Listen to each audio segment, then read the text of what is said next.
between October and November, autumn has shown its best side. Misty mornings with long sunrises and colorful trees in our area. For several weeks, thousands of cranes flew over the village, waving goodbye while heading south.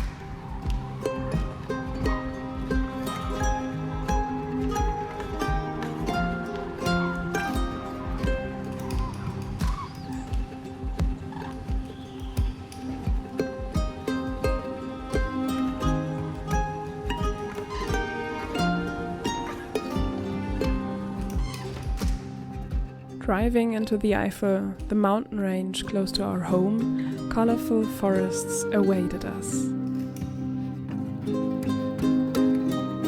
I once walked through a forest that I cycled through every morning on my way to work. Walking that path, I had time to look closer and played around with the seeds of the holy rope plant. Tiny umbrellas everywhere.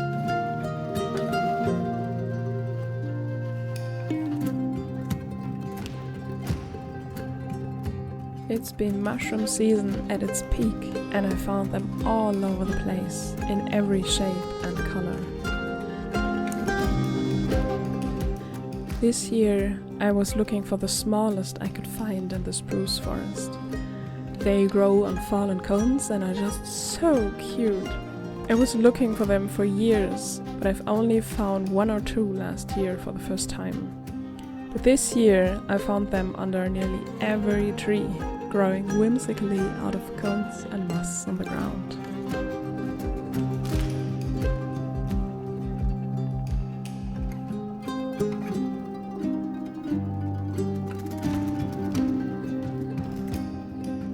Yes, that is the path I drive through by bike to my workplace.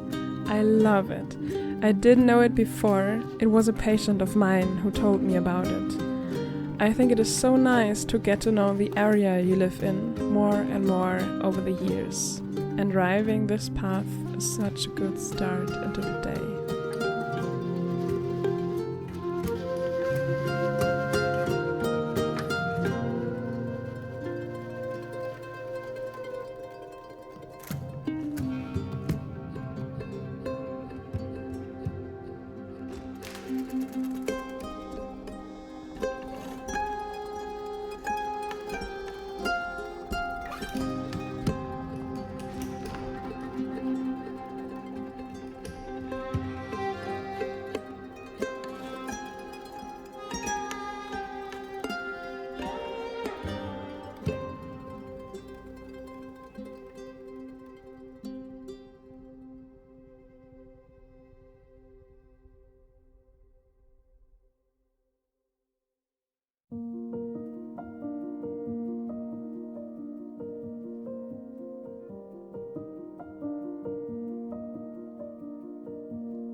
This autumn was quite warm until the very end. How wonderful it was to go into the forest so late with no jackets, scarves or hats on. But I'll show you later on what this also means for the forests. We found an endless amount of the porcelain fungi, which are so beautiful when the light from above shines through them. On this day, me and my son walked through a part of our forest that lies a bit further away, and the path was very narrow, so it seems there are not many people walking on it. We felt like we were the only people in that forest on that day, which was wonderful. A while ago, I had sewn my son a shirt with mushrooms, and I had told him we would look out for these particular mushrooms on our walk today. Genau, wo ist der auf deinem T-Shirt? We found some of them, sort of.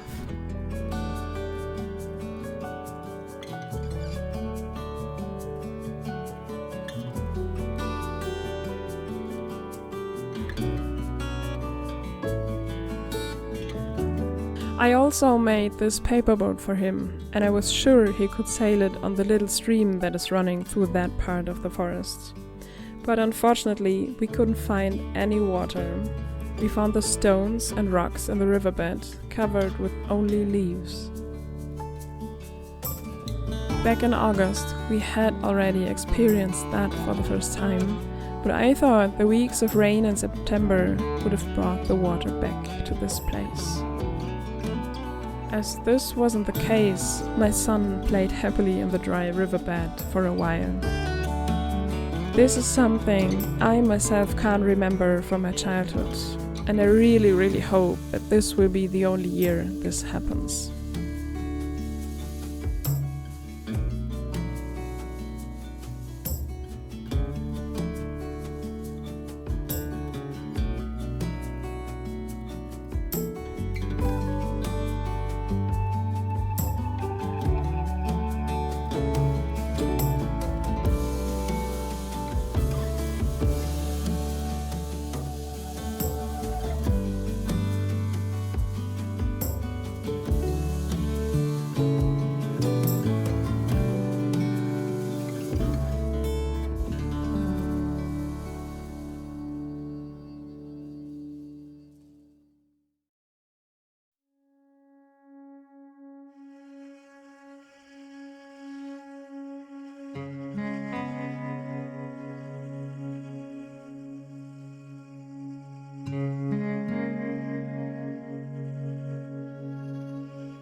The path got even smaller and narrower when we were looking for a good place to have a picnic, and it was worth it.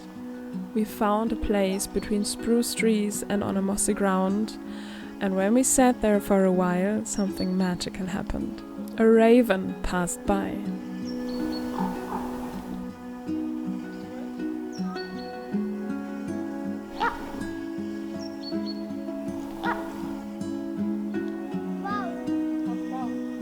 Some minutes later, he even came back with a friend.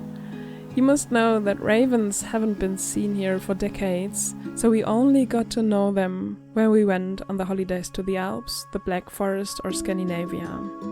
But this summer it was already the second time we've seen one of them right here where we live. So nice. It was time to go home, and this day filled our hearts with joy.